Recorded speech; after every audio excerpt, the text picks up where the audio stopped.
हरे कृष्णा, राधे राधे। आज हम बात करेंगे मार्गशीर्ष मास की उत्पन्ना एकादशी के बारे में, हिंदू कैलेंडर के हिसाब से, जिसको हम अघन मास कहते हैं। तो सबसे पहले हम इसका महत्व जानेंगे, उसके बाद हम कथा करेंगे। तो मार्गशीर्ष मास के कृष्ण पक्ष की एकादशी को भगवान विष्णु के शरीर से एक तेजस्वी कन्या के रूप में महादेवी एकादशी का प्रादुर्भाव हुआ था। यही कारण है कि मार्गशीर्ष मास के कृष्ण पक्ष की एकादशी को उत्पन्ना एकादशी कहा जाता है। आज के दिन भगवान विष्णु को 16 कला निधान पूर्ण अवतार भगवान श्री कृष्ण की पूजा की जाती है। भगवान कृष्ण की पूजा में नैवेद्य के रूप में केवल फल अर्पित किए जाते हैं। फलाहार में आप फलों का ही भोजन करें, कुट्टू अथवा मावे की मिठाइयों का प्रयोग ना करें। अब बात करते हैं कथा के बारे में। पौराणिक कथा के अनुसार नैमिषारण्य तीर्थ में पुराण कथाओं को सुनाने और धर्म के मर्म को जानने के इच्छुक 88,000 ऋषि मुनियों ने सूत जी से कहा, हे ऋषियों, द्वापर युग में धर्मराज युधिष्ठिर ने भगवान श्री कृष्ण से पूछा कि हे प्रभु, कृपया करके एकादशी के व्रतों की विधि, उनके महत्व तथा उनसे प्राप्त होने वाले फलों के बारे में विस्तार पूर्वक कुछ हमें बतलाइए। हे देव की नंदन, एकादशी के व्रत में किस देवता का पूजन किस प्रकार से करना चाहिए तथा कौन कौन से कार्य करने तथा कौन कौन से कार्य नहीं करने चाहिए, इसके बारे में मुझे स्पष्ट रूप से बतलाने की कृपा करें, जिससे हमारा और भविष्य में आने वाली पीढ़ियों का कल्याण होगा। अतः आप इस बारे में हमें पूर्ण जानकारियां देने की कृपा करें। युधिष्ठिर के इस प्रकार से इन प्रश्नों को सुनकर मंद मंद मुस्कुराते हुए भगवान श्री कृष्ण ने कहा, हे युधिष्ठिर, तुम्हारा प्रश्न अत्यंत उत्तम है, लोकोपकारी है, अतः ध्यान से मेरी बातों को सुनो। शास्त्रों के अनुसार हेमंत ऋतु में मार्गशीर्ष अर्थात अघन मास के शुक्ल पक्ष की एकादशी अर्थात 11 तिथि को एकादशी का जन्म हुआ था। यही कारण है कि इस उत्पन्ना एकादशी से ही प्रारंभ किया जाना चाहिए व्रत को। एकादशी व्रत महान कल्याणकारी देवी एकादशी के जन्म की कथा सुनाने से पहले मैं तुम्हें इन व्रतों का विधान बतलाता हूँ, उसे ध्यान पूर्वक सुनो। फिर प्रत्येक एकादशी के व्रत में इस विधान का पालन करो। भगवान श्री कृष्ण आगे बोले, हे कुंती पुत्र, एकादशियों के व्रत में अन्न खाने का पूरी तरह से निषेध है। अतः दशमी को सायंकाल भोजन करने के बाद मुख्य रूप से मुख और दांतों को दातुन आदि से या ब्रश करके भली भांति प्रकार से साफ कर लें, जिससे दांतों में किसी भी प्रकार का अन्न फंसा न रह जाए। और रात्रि में कुछ भी खाना पीना नहीं चाहिए और अधिक बोलना भी नहीं चाहिए। स्त्री प्रसंग से भी आपको वर्जित है, बचना चाहिए। एकादशी को प्रातःकाल 4 बजे उठ करके सर्वप्रथम व्रत का संकल्प लें। संकल्प वाक्य इस तरह से बोलना है आपको, कैसे, जैसे आप संकल्प लेंगे, अमुक व्यक्ति, अमुक गोत्र, मार्गशीर्ष मासे, कृष्ण पक्षे, पुण्य तिथि, जो तिथि है उस पुण्य तिथि और एकादशी तिथि अमुक बारे में, मतलब जो भी जिस प्रकार का हो, आपका जो दिन हो उसको बोलते हैं।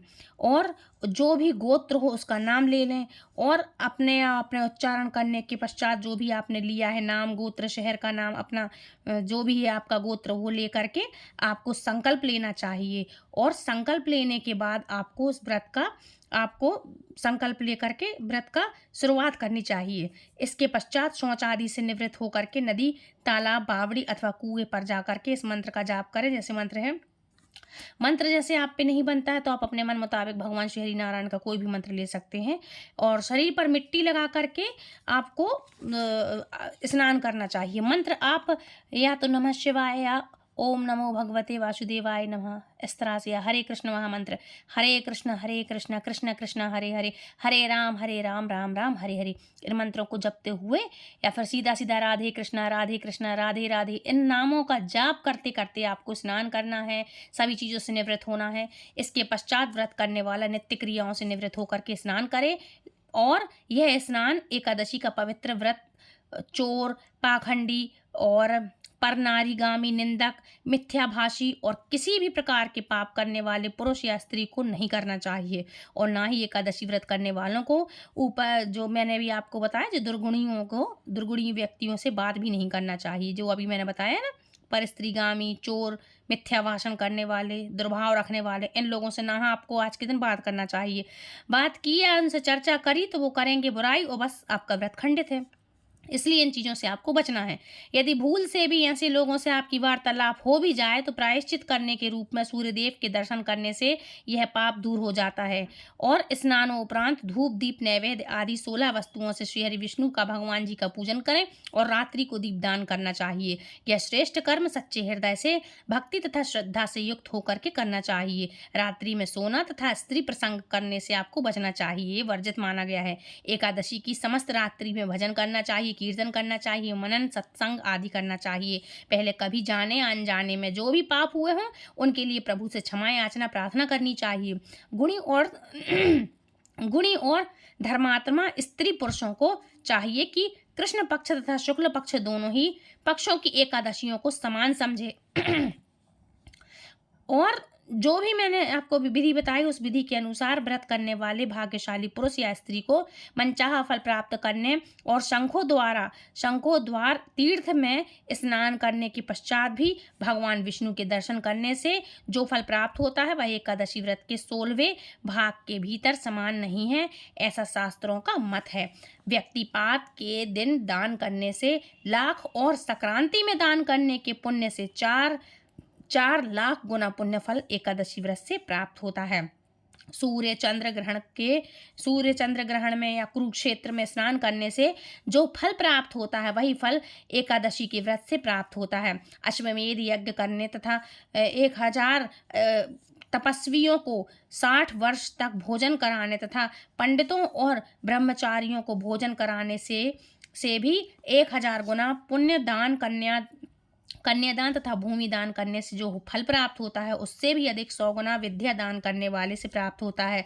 और विद्या दान से 100 गुना पुण्य भूखों को भोजन कराने से प्राप्त होता है। और अन्न दान से ही देवता और पितर दोनों ही तृप्त होते हैं। पर एकादशी के व्रत का पुण्य सबसे बढ़कर है और कई हजार यज्ञों से भी अधिक एकादशी के व्रत का पुण्य होता है। एकादशी के व्रत का प्रभाव देवताओं को भी दुर्लभ बनाता है और रात्रि को जो प्राणी भोजन करते हैं उन्हें एकादशी का आधा फल मिलता है तथा दिन में 4 बार भोजन करने वाले को उसका भी आधा फल मिलता है। परंतु निर्जल व्रत रखने वाले को जो पुण्य फल की प्राप्ति होती है उसका वर्णन करने से देवता भी असमर्थ हैं। भगवान श्री कृष्ण के मुख से यह बातें सुनकर के धर्मराज युधिष्ठिर हाथ जोड़कर बोले, हे भगवान, आप हजारों यज्ञ तथा लाख गौदान से भी एकादशी के व्रत का महात्म्य बड़ा बताते हैं।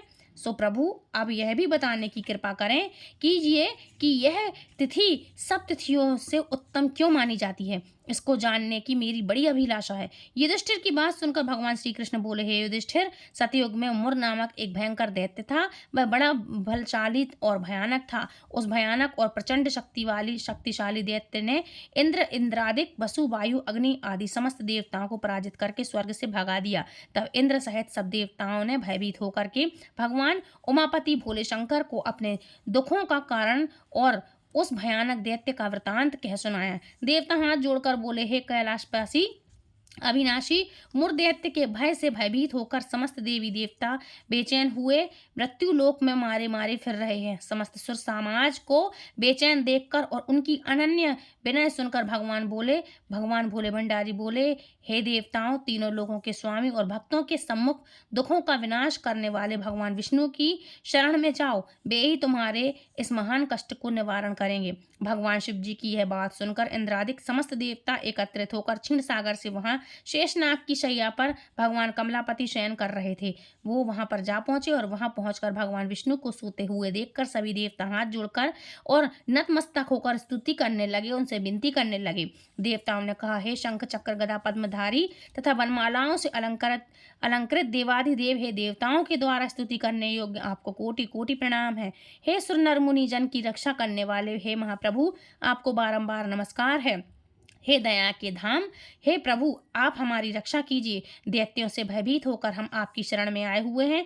आप ही इस समस्त ब्रह्मांड के कर्ता धर्ता और माता पिता हैं। आप ही उत्पत्ति और पालन करता तथा संहार करने वाले और सबको शांति प्रदान करने वाले हैं। आकाश और पाताल भी आप ही हैं। आप ही हम सबके पितामह सूर्य चंद्र अग्नि वायु ब्रह्मा हव्य कव्य मंत्र तंत्र यज्ञमान यज्ञ कर्म कर्ता और उपभोक्ता भी आप ही हैं। आप सर्वव्यापक हैं। आपके अतिरिक्त चर अचर कुछ भी नहीं है। हे महाप्रभु, दैत्य मुर ने हमें पराजित करके स्वर्ग से भगा दिया। हम सब देवता इधर उधर मारे मारे फिर रहे हैं। सो हे मधुसूदन, आप उन दैत्यों से हम सबकी रक्षा कीजिए, रक्षा कीजिए प्रभु, रक्षा कीजिए। देवताओं की यह बात सुनकर के, उनकी विनती सुनकर के भगवान कमलापति बोले, हे सुरो, ऐसा मायावी दैत्य कौन है? उसमें ऐसा कितना बल है? वह किसके आश्रय है तथा वह कहाँ रहता है? यह सब मुझसे कहो।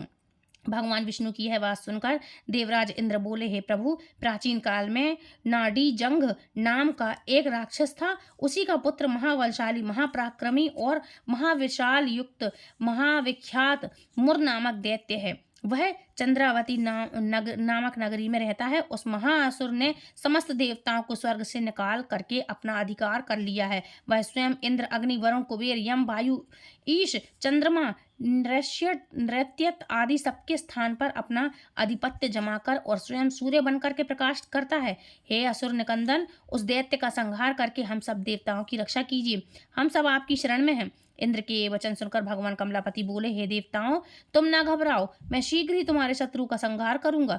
तुम अब सब चंद्रावली नगर को चलो। समस्त देवताओं सहित भगवान विष्णु भी चंद्रावती नगरी को चल दिए। उस समय दैत्यराज मुर दैत्य सेना सहित युद्ध भूमि में बड़े अभिमान से गरज रहा था। उस महादैत्य की घोर गर्जना को सुनकर के सब देवता भयभीत होकर चारों दिशाओं में भाग खड़े हुए। यह देखकर स्वयं भगवान विष्णु रणभूमि में पहुंच गए। भगवान कमलापति को रणभूमि में देखकर दैत्य दल ने नाना प्रकार के अस्त्र शस्त्रों से भगवान विष्णु पर प्रहार किया। भगवान ने यह देखकर अपने तीखे बाण छोड़े, जो नागों की तरह से लहराते हुए जाकर के दैत्यों के अंगों को बीधने लगे। सभी दैत्य उनके हाथों से मारे गए। केवल दैत्यराज मुर ही जीवित बच गया था। दैत्यराज मुर अविचल भाव से भगवान के साथ युद्ध करता रहा।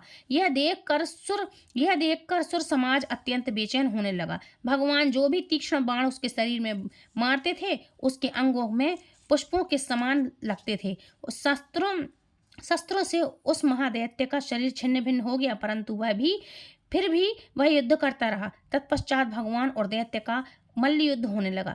इस प्रकार 10,000 वर्ष तक दोनों का युद्ध हुआ, परंतु वह महाबलशाली दैत्य फिर भी पराजित नहीं हुआ।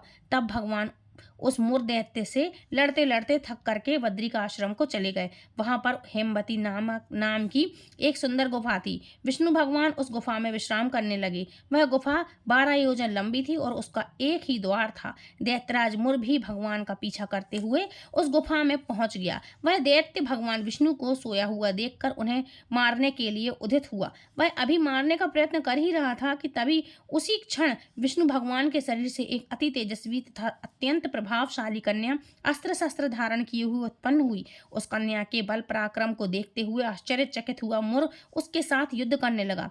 उस कन्या के युद्ध कौशल, पराक्रम तथा वीरता को देखकर दैत्य ने विचार किया कि इस कन्या को इतना भयानक युद्ध करना किसने सिखाया? यह तो बड़ा भयंकर युद्ध करती है।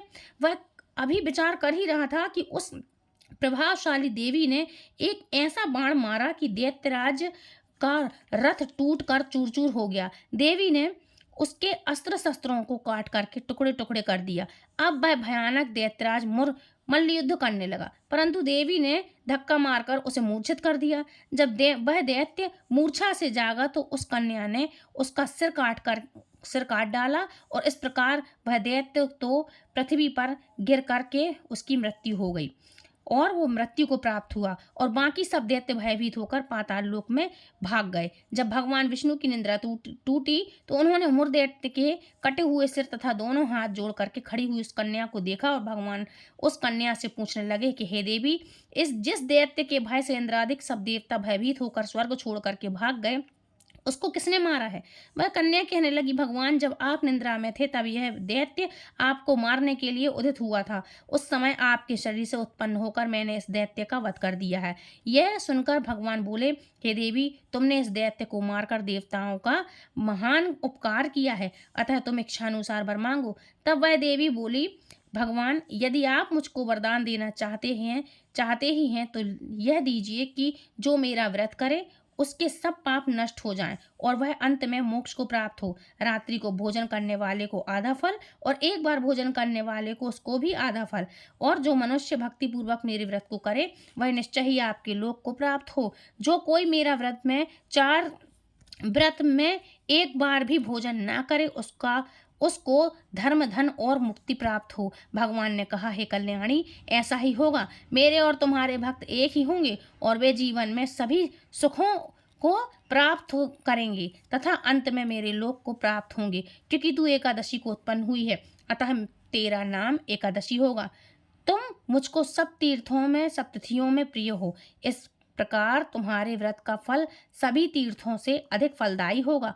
भगवान के ऐसे उत्तम वचनों को सुनकर वह देवी अत्यंत प्रसन्न हुई। भगवान कृष्ण ने आगे कहा, हे युधिष्ठिर, सब व्रतों में एकादशी व्रत का फल सर्वश्रेष्ठ है। एकादशी व्रत करने वालों को मैं मोक्ष पद देता हूँ।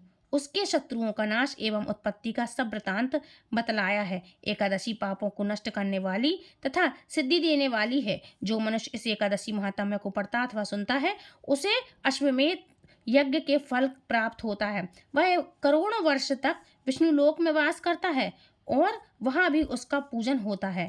जो मनुष्य एकादशी महात्म्य के चौथाई भाग को पढ़ता है उसके सभी पाप नष्ट हो जाते हैं। वैष्णव धर्म के समान अन्य कोई धर्म नहीं है और एकादशी व्रत के समान दूसरा कोई व्रत नहीं है। बोलो एकादशी मैया की जय, भगवान लक्ष्मीपति उमापति की जय, कमल नयन भगवान श्री हरि विष्णु की जय। हरे कृष्णा, राधे राधे। फ्रेंड्स, ये थी आज की कथा। वीडियो पसंद आए तो please like share and comment.